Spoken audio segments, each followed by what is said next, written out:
որ կոնկրետ գործով, կոնկրետ տեքստով հրապարակային հայտարարություն է տեղի ունեցել։ Անկախ այս դատական նիստից։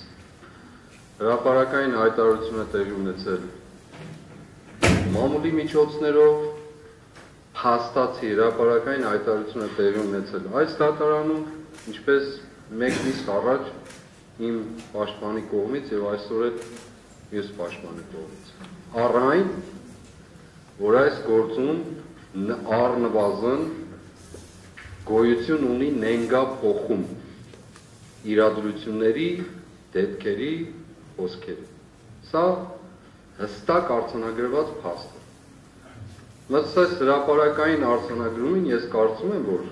հիմա դուք կարող եք ասել, որ մեզ չի վերաբերում, բայց ես ուզում եմ երկրորդել եւ կրկնել։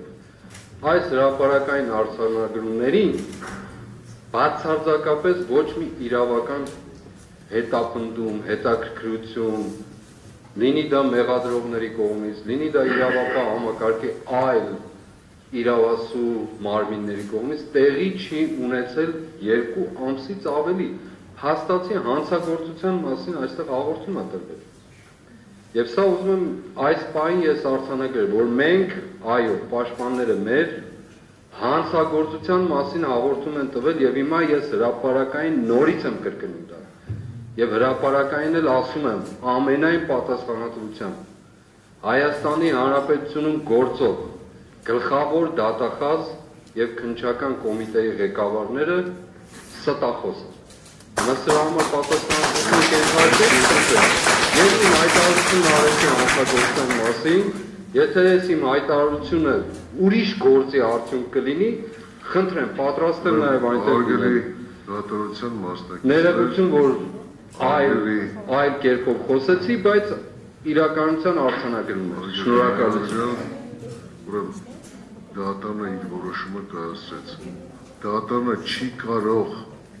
որևէ եզրահանգման գալ, բարձ ասում եմ, եթե պաշտպաններից որևէ մեկը այդ ձայնագրությունը կամ մյուս ապացույցները արդեն ուսումնասիրել է, դատարանը պետք է հետազոտի դռնբաց դատական քննության ընթացքում։ Եթե դռնբաց դատական քննության ընթացքում հիմնական դատալսումների ընթացքում դատարանը որևէ ապացույց չի հետազոտել, ընդամենը կողմի կարծիքը լսելով, դատարանը չի կարող որևէ եզրահանգում կատարել եւ որոշում կայացնել, որովհետեւ դա